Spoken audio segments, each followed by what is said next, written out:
The Republican candidates for Senate came together here at the WBZ studios to talk about a whole number of issues. I was up there as one of the panelists, so it was a little bit hard to assess from on stage exactly how they were doing.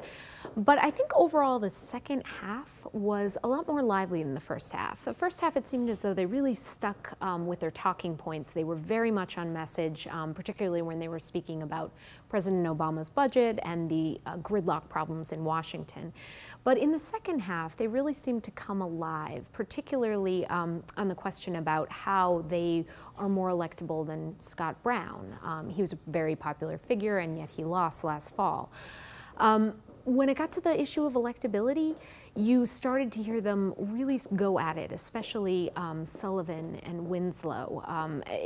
Each was calling each other lobbyists and really starting to bicker.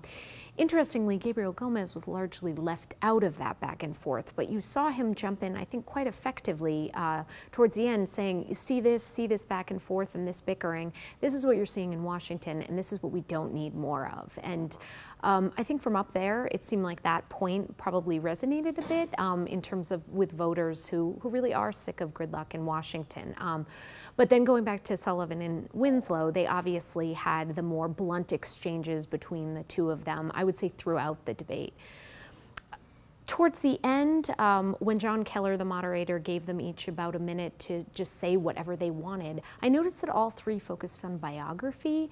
It seemed as though they were itching to kind of get in the stories of their childhood and how, their experience growing up and living and coming of age in Boston had kind of prompted them to want to go into politics. So I thought that was an interesting way for them to end.